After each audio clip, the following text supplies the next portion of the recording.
Hello friends, this is Team SuperSimplified and today we are going to discuss the Economic Survey 2016-17, Volume 1, Chapter 1. So this is a new series which we have started now and we are going to cover the entire Economic Survey, both volumes of the Economic Survey. And this Economic Survey comes in two volumes and both the volumes are comprised of several chapters and we are going to dedicate a single video on each chapter. Today we are going to discuss Chapter 1 from Volume 1. The title is Economic Outlook, Prospects and Policy Challenges. And one more thing, the current format, if you like it or whatever your comments are on this, please let us know your feedback through the comment section. We'll try to incorporate that in the coming sessions. So let's see first of all what is the importance of economic survey.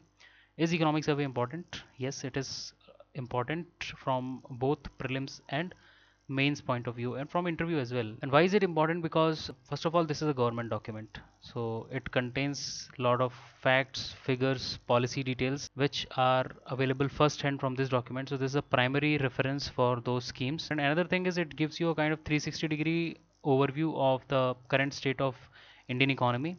What are the various government policies which are taking shape, and what has been the performance of some government policies which have been implemented in the past. Another point of importance is because you must be reading a lot of content from economics from different sources, like, and economic survey helps you see those things in action. You must be reading about inflation, right? How many types of inflation are there, what is headline inflation, what is core inflation, and all those things. Now when you come to economic survey, you see that in action, that how has been India's picture of inflation, how inflation is rising or falling, and what is the future prospects, and what are the factors affecting inflation in Indian scenario, and how inflation is affecting several other aspects of the economy. So that is why it becomes very important for gaining conceptual clarity on these economic concepts, right?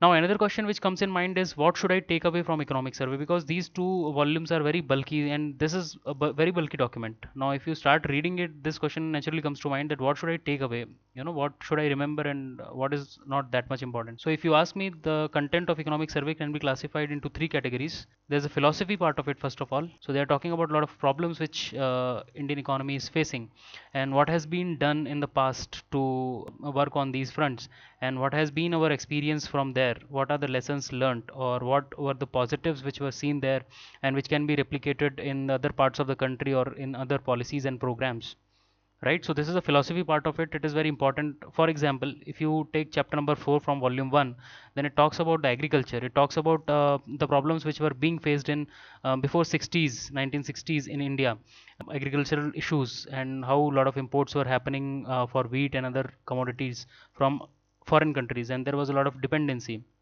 Then there was a war, and then this dependency became a pain area. Then we came up with the green revolution, right? So that problem was resolved, the dependency was resolved, and we became self-sufficient. But green revolution again gave rise to some several other problems. There was a depletion of resources, there was a regional bias, and all those things cropped up. So so this is talking about the entire sector, how it has performed in the past, what are the current challenges, and what can we do to overcome that. So this philosophy part is very very important, and this is the heart and soul of volume 1. So volume 1 mostly deals with the philosophy part. Then there are a lot of facts which are covered in volume 2, and volume 1 also covers a lot of facts, and it substantiates this philosophy part with these with the help of these facts. And when we talk about these facts are like a lot of figures on macroeconomic indicators, on fiscal deficit, current account deficit, trade deficit, your GDP, how the growth pattern looks like, how the manufacturing sector is looking like, what is the IIP, how is inflation doing, what is CPI and WPI right now, what is the performance of export and import sector, and then sector wise breakup of a lot of these figures. You can utilize these facts to substantiate your answer in mains and interview, and this actually gives you a very clear cut picture. When you have those facts in mind, then you can quantify things, right? So this is why the facts part is very important. Another third part is the diagrams and charts, which give you a very clear cut insight on the entire trend. Sometimes they are comparing between countries, right? They are comparing India's performance with respect to several other countries, BRICS nations, or Asian nations, or throughout the world, or G20 nations. That is why it becomes very important, because it gives you a kind of clear cut, wholesome overall picture, right? Which is not possible by reading text. So these are the three parts, and I think the philosophy part is most important. Then you can remember the facts which are dealing with the macroeconomic indicators basically, then some of the diagrams which you find relevant with respect to what you're reading, right? So you can remember these things. These are the takeaways from the economic survey. Then what is our agenda? How are we going to cover it? So as I told you that we are going to cover this entire economic survey, both the volumes, and we will be dedicating one entire video on one particular chapter. And if you like this format, please let us know. If you want any changes, that also is welcome, and we will try to incorporate your suggestions in the coming sessions. Before starting the chapter 1, let's see what is the outline. So let's see how the volume 1 looks like. What are we going to study in this volume, right? See, chapter 1 is very important because it gives you a kind of link to other chapters. It tells you what is coming forward, right? It gives you a philosophy of all the chapters in the first chapter itself. You get an outline kind of thing. So let's see what is the outline. So these are the 11 chapters which we are going to cover in volume 1. And today we will discuss only chapter 1, which is economic outlook, prospects and policy challenges, right? So this is basically about Indian economy's health, how it is doing right now, and what are the prospects in the future, and how the prospects, why the prospect looks like that, right? What is the logic behind that, and what are the various policy challenges which are coming in our way, and how can we address that, right? Then chapter 2 is the Chakravyuha challenge of the Indian economy. What is Chakravyuha, you know, right? This is from Mahabharata. Chakravyuha. So they are telling that the Indian economy has become a Chakravyuha according to some of the aspects. Like there is an exit problem in the economy. There was an entry problem also some time back, but after 1991, when LPG reforms were taken up, the entry problem was resolved because a lot of private sector firms were able to enter into the economy easily. The license quota raj was over. So entry problem was resolved, but there is an exit problem still prevailing in the Indian economy, which is plaguing Indian economy. There is an exit problem, and we are trying to address that with the help of bankruptcy law and all those things, right? So they are talking about the Chakravyuha challenge, about the exit problem in Indian economy. Then chapter 3 talks about the jam trinity, spreading jam across India's economy. Jam was a concept given in last year's economic survey. Jam is Jandhan, Aadhaar and mobile number. So this is the kind of use of technology to fight challenges which are being faced by Indian economy. Maybe the direct benefit transfer scheme or PEHL scheme for LPG. So this is talking about the previous pilot projects which were taken up with the help of JAM technology, and how this technology can help in order to address the other issues which are lingering in Indian economy. Then chapter 4 talks about agriculture, and it talks about the changing scenario, that how the resource crunch is growing, the competition from international market is growing, the consumption pattern of Indian population is changing, and there are a lot of policy hurdles and market problems which are being faced by the farmers, and that is why there is a need of achieving more from less. So how to invest less and achieve more, and this chapter covers agricultural sector problems very well. So I recommend that if you should definitely study chapter 4.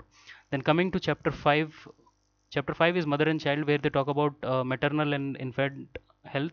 They are talking about demographic dividend, and why we should invest in the human capital, right? They are talking about human capital here. Then chapter 6 is talking about bounties for well off. So in this chapter they are dealing with we will deal with the subsidies.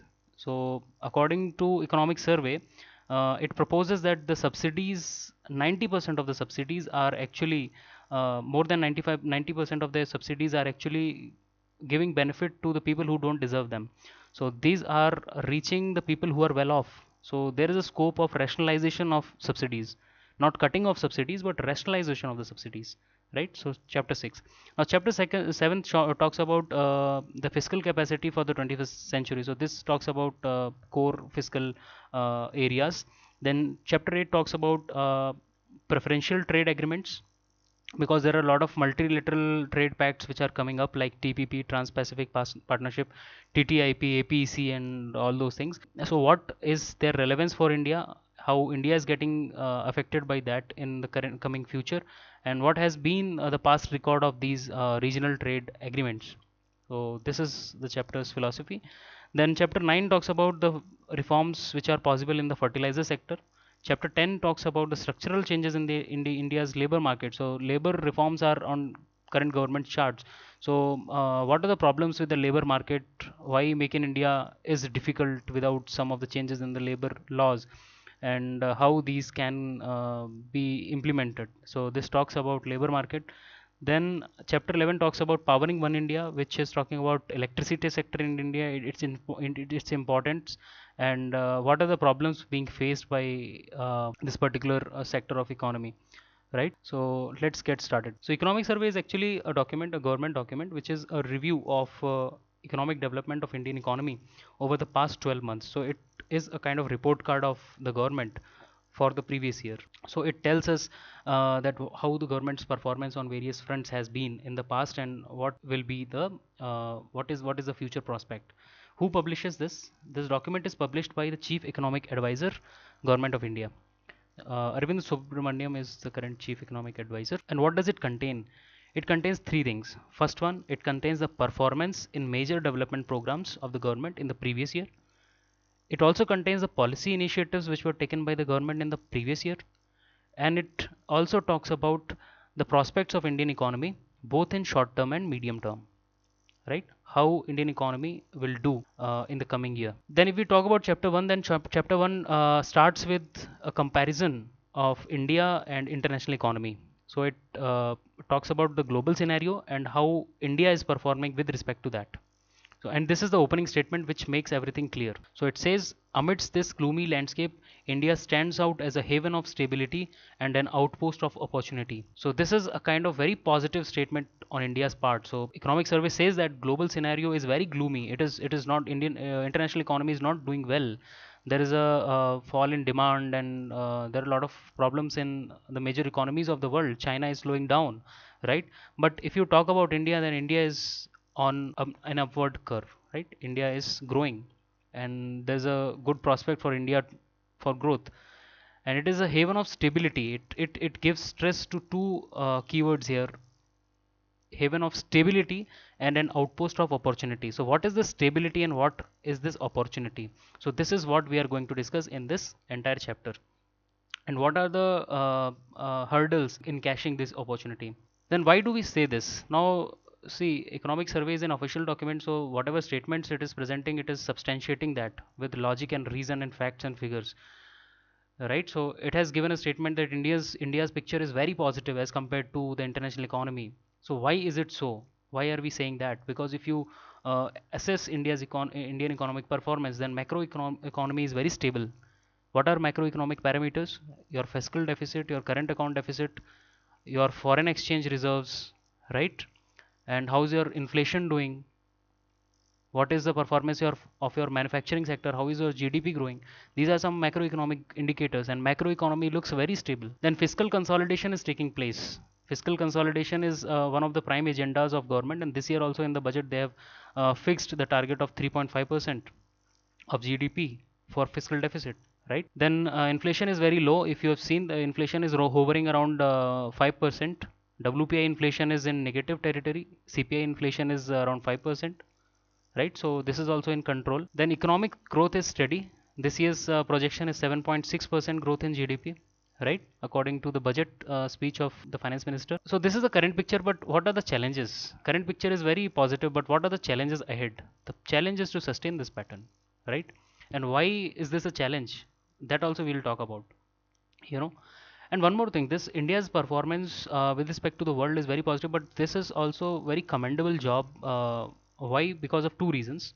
First one is that global economy is not doing good, and after globalization, there's a lot of there's a tight coupling between Indian economy, any country's economy, and the international market. So if the Indian international economy is not doing very good, then definitely there will be some negative signs on that country's economy, all the economies of the world, right?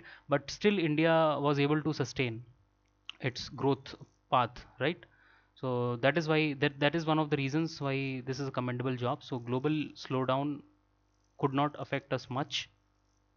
Another reason is that we are facing a second consecutive year of scanty rainfall because of El Nino, right? So that is why this performance is highly commendable. In order to understand the entire picture, let's see what is the past performance. So if you talk about the past performance of any country, then it can be compared with other countries. So India versus other countries, and India versus itself in the past. So India now versus India then. And according to economic survey, it has been satisfactory on both the grounds. And how we have done that? What has government done? What So this has not happened automatically, right?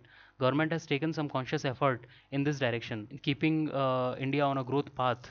Took some effort. So what were these steps which were taken in the past, and they have resulted in a positive outcome? Point number one is transparency and openness. So this is growing day by day. If you talk about coal auctions, they are online now.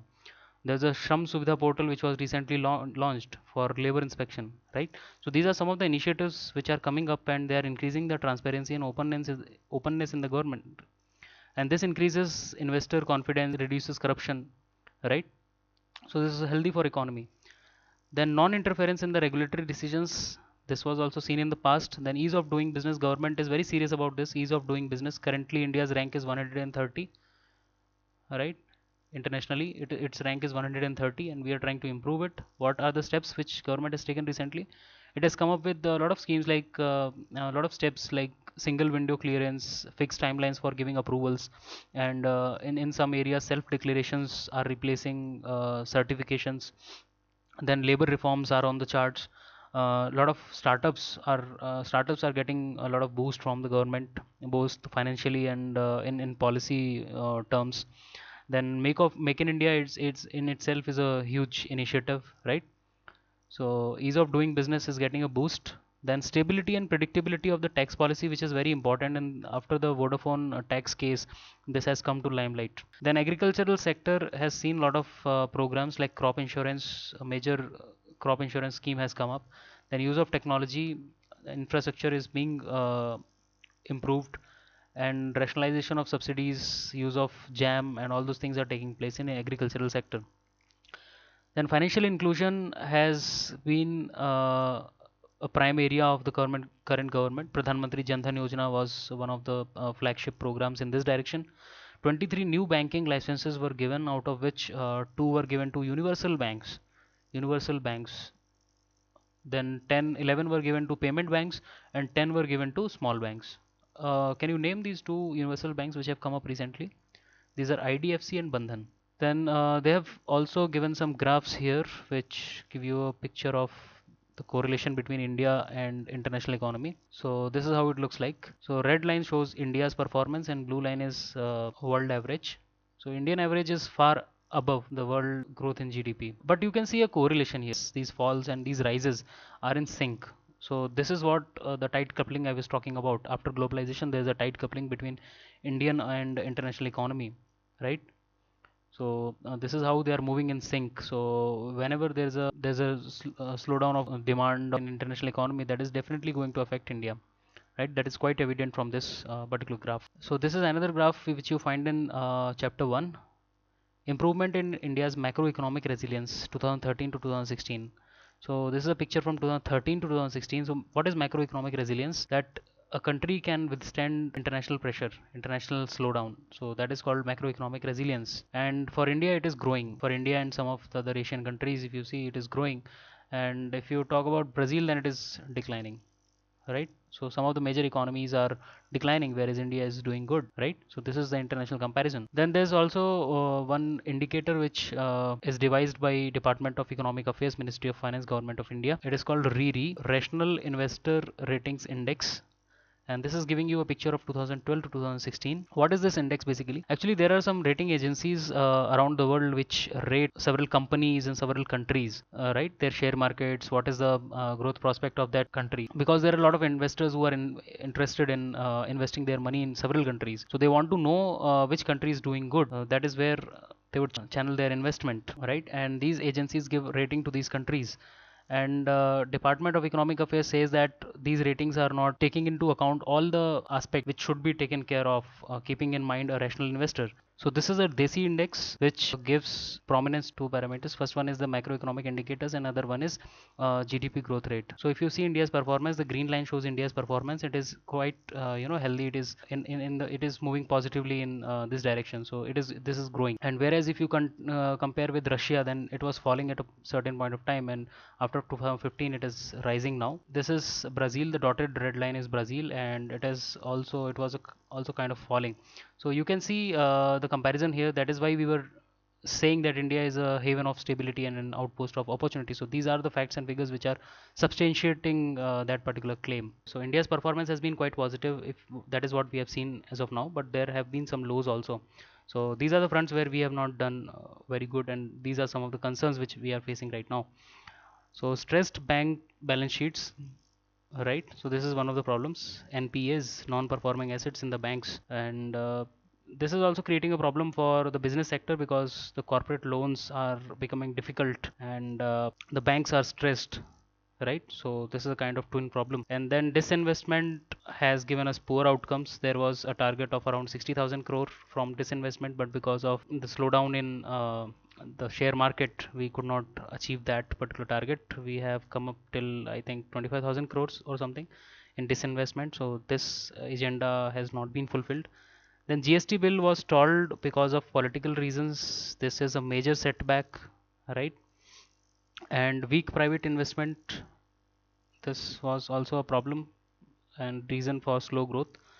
And low IIP, the manufacturing sector is not doing very good. The index of industrial performance is not very healthy. Then let's see what is the internal position of India. So what is the current internal position? We were talking a lot about the macroeconomic indicators, that our macroeconomic indicators are showing a positive signs. So let's see in detail what they are talking about. So GDP growth rate, if you talk about, then it is projected to be 7.6%. Agriculture slightly negative. I mean, low growth expectation because of 2 consecutive years of scanty rainfall. Then growth in manufacturing sector is quite healthy. It is 9.5%, and exports have declined. This is a concern. Exports have declined because there's a slowdown of there's a drop in demand in international market. So this is quite evident from that. And past 15 months, this is we are seeing this particular trend from past 15 months continuously. Inflation is currently under control. If you see this, this is a figure showing you CPI headline inflation and CPI core inflation. Headline inflation is shown in the red color, and core inflation in green color. This graph shows you a picture from January 2012 to January 2016. So this is how inflation has come down in 4 years, right? And currently it is hovering around 5%. This is CPI inflation. WPI inflation is in negative territory. Then tax revenues are expected to be higher. The tax bracket is going to be increased. That is what IT department is expecting. So quality of expenditure is improving. This is a positive sign. So there are basically two types of expenditure which are seen in the case of the government. There's current expenditure and capital expenditure. Current expenditure means, for example, the salaries of government employees and all those other running expenses. Capital expenditure is somewhere where you create some assets. You are building some roads or flyovers, highways, and all those things, right? So this is capital expenditure, and the economic survey says that the capital expenditure share in the total expenditure is increasing, which is very healthy because you are building assets which are going to stay with you for long term, and they have also a ripple effect for other development areas of development. Then what is the external position with respect to the world, where we are interacting with the world? So current account deficit is low, mostly because of the low petroleum prices. Okay, so low import bill. So current account deficit is low, which is very healthy. Then foreign exchange has increased to $351 billion USD. Okay, and this is a picture. This is how the forex reserves have grown during 2014-15 and 15-16. Then FDI inflows have been seen at $27.2 billion from April to December 2016. 15-16. This is below expectations, but still a healthy figure. And rupee has been stable. Then let's see what is the outlook. What is the outlook now? What is being expected? What is the kind of forecast by economic survey? So real GDP growth will be somewhere between 7 to 7.75 percentage, and long-term position potential is actually 8 to 10 percentage, but there are a lot of hurdles in this, so that we'll talk about in all the chapters. So long-term potential is somewhere around 8 to 10 percentage, but the growing correlation factor is 0.42 currently, and this is a cause of concern because international economy is slowing down. So definitely there will be a negative impact on us as well. So what is this correlation factor? If international economy shows by 1 percentage, then that will put an impact of 0.42 percentage on Indian economy. So that is why we will be performing little lower than our potential, because the external factors are not really in our control. Okay, exports are currently 18% of the GDP, so they are declining, but still they are forming a healthy proportion of the GDP, and there is a scope of improvement also. Then inflation, if we talk about, then it is going to remain between 4 to 6 percentage bracket, which is the inflation targeting aim of RBI. Seventh pay commission may not affect this much. That is what economic survey assures with the help of a case study on the sixth pay commission. And low oil prices are going to prevail for quite some time in the future. So inflation is not a problem. Then medium term fiscal framework, if we talk about, then debt to GDP ratio is currently 67%, which is to be brought down. So this is a very unhealthy number, and it is to be brought down because there's a lot of interest burden on the government. Then fiscal consolidation is a primary aim of the government. It is very important, and government is kind of committed towards that, right? And this is going to reduce the deficits, hence borrowing will reduce, so the demand for loans in the market will come down. That is why the interest rate will come down, and that will be good for the business because they will be able to get cheap loans. So this is a kind of ripple effect which fiscal consolidation will provide, and this will also improve the credibility of the government, because if it is able to stick to 3.5% of the FD target, fiscal deficit target, then this will improve the investment rating of the country as well. Then external outlook, if we talk about, then international economic environment is a little weak. That is definitely going to affect us, and in the areas of forex and remittances, basically because the oil marketing nations, the oil producing countries, are facing some difficulties because of the low petroleum prices, and our major source of remittances are those countries only, the Middle East countries, and exports are declining, and they are further going to decline, or they may not get into that positive territory very soon because of the slowing demand in the international market. And if you talk about the exports in the services and manufacturing sector, then services sector is not getting affected that much as compared to the manufacturing sector, because manufactured goods are exported mostly to Asian countries, and India is exporting services mostly to US, and US economy is kind of on a recovery track. So services may not get affected that much. Now let's come to the trade policy part of it. So if you remember the title of the chapter, then there were three keywords there: prospects, outlook, and trade policy challenges, the policy challenges. So we have covered the prospects, which are very positive. Outlook seems healthy. Now we have come to the policy challenge. So what are the various policy challenges? And this we are discussing in the backdrop of the failure of Nairobi trade negotiations recently, and the emergence of mega regional trade agreements, of which India is not a part of, many of them, like TPP, TTIP, etc. So these are some of the regional trade agreements which are coming up, and India is not a part of a lot of them. So what are the issues we are going to discuss here? What are the various issues which our trade policy is facing, and where we need to improve? So we will be basically discussing five in detail. Coming slides, we are going to discuss these points in detail. I'm just listing them out. Providing support to farmers in the light of WTO rules. So WTO rules are restricting you from providing a kind of support to your farmers in a particular way, right? They are not telling that you don't support your farmers. They are telling that you cannot support your farmers in this particular way, in the form of subsidies you are giving. So this is one of the challenges that, keeping that in mind, how are we going to achieve that? Then mitigating the impact of erratic trade policies on farmer incentives. So our trade policies are faulted in some places, and they are affecting our farmers negatively. So what are those that we'll discuss? Then reconciling the big but poor dilemma. This is very interesting, that we'll talk about in the coming slides. Then dealing with the ongoing stress. So there's a lot of ongoing stress because of the slowdown in international market, and then how are we going to counter that? And engaging more broadly with the world trade. This is basically talking about the trade liberalization. So how should our policies be framed on that particular front? So let's come to the point number one: agriculture and WTO. So if you see, two key issues which were being discussed in during Doha development agenda were special safeguard mechanisms. First of all, countries like India were asking for some measures which can be implemented in order to safeguard the interest of their farmers. Then another thing was the food security and public stockholding program, which is very common in countries like India. So this was also under fire. Then there's a shift in the way WTO philosophy worked during the 1970s and now. So if you see Uruguay round, which took place 20 years back, India was a net importer. So it was a net importer, and it was seen differently because Indian economy was very small. It was not that big to impact the international economy. So WTO's focus was on the trade barriers, tariff barriers, and it was not focused too much on the domestic support India was giving to its farmers, right? But 20 years later, now the scenario has changed. Now India is self-sufficient, and it is also exporting. So it has it can put a lot of pressure on the international market, right? It can skew the international trade.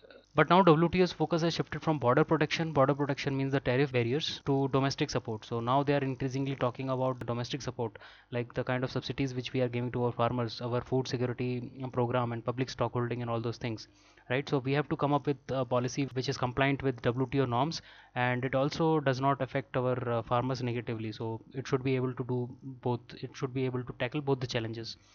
So that is what economic survey is suggesting. Then volatile trade policy. So economic survey is saying that these government policies are very important. Why? Because what to produce and how much to produce is actually affected by these policies. Which policies? Minimum support price, first of all. If you have made the minimum support price of wheat higher than a particular commodity, then definitely people will be inclined to grow wheat. So this is how the MSP policies of the government are affecting the farm output.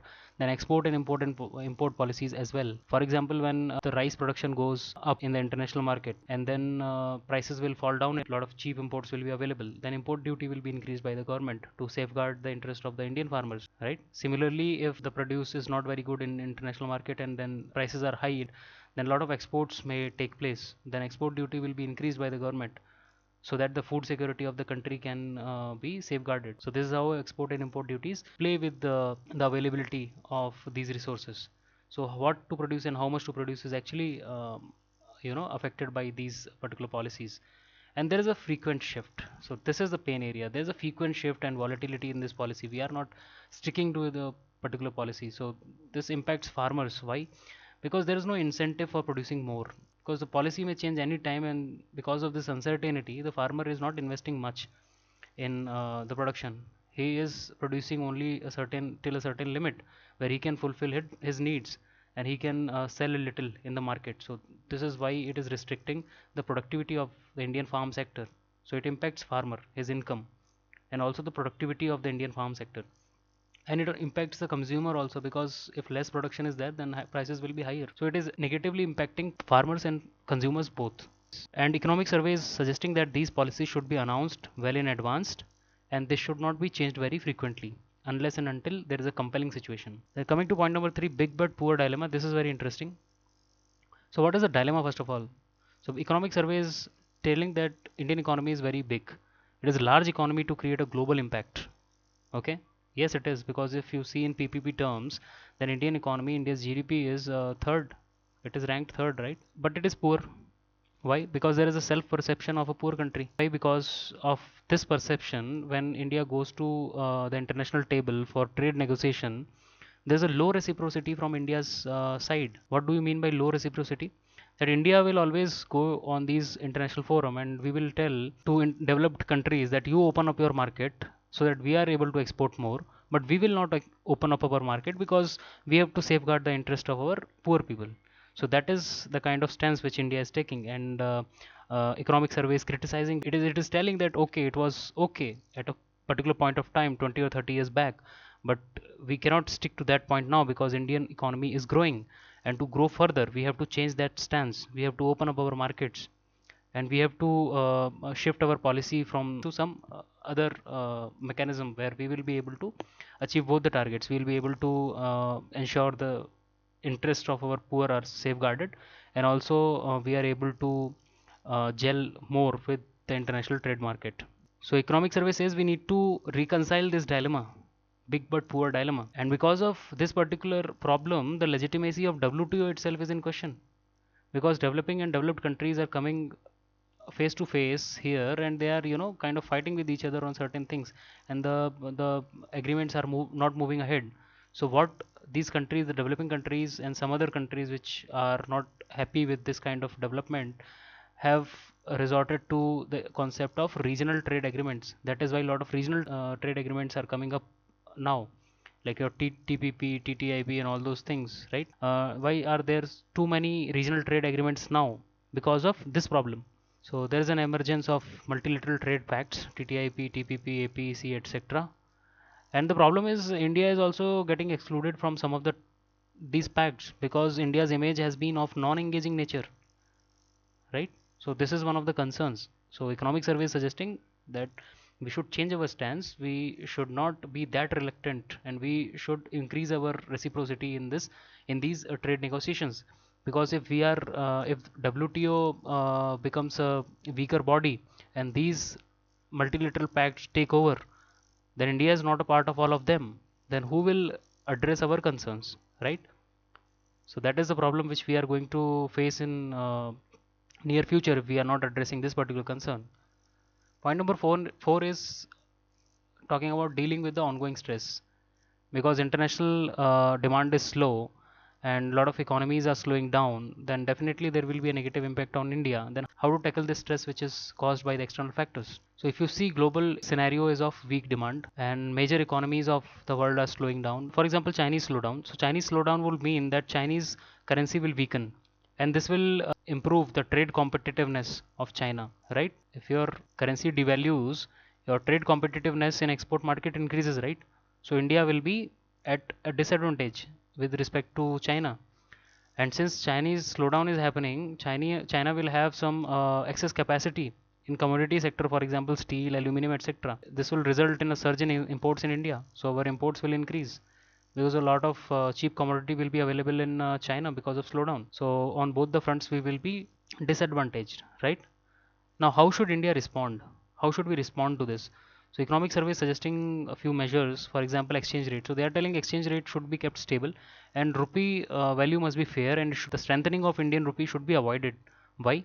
Because if your rupee is strengthening, then your export becomes less competitive. So, we should avoid strengthening of Indian rupee. Monetary relaxation can be one of the strategies to achieve this. Then second suggestion is strengthening of protectionist measures. What are these protectionist measures? If there is a lot of dumping is happening in India and a lot of imports are rising, then what can we do?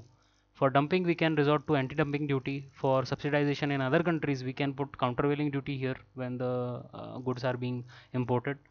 And if there is a surge in import because of excess capacity in some other country and cheap products, then some other safeguard measures can be put in place. And third suggestion which they are giving is eliminate the policies that provide negative protection to Indian manufacturing.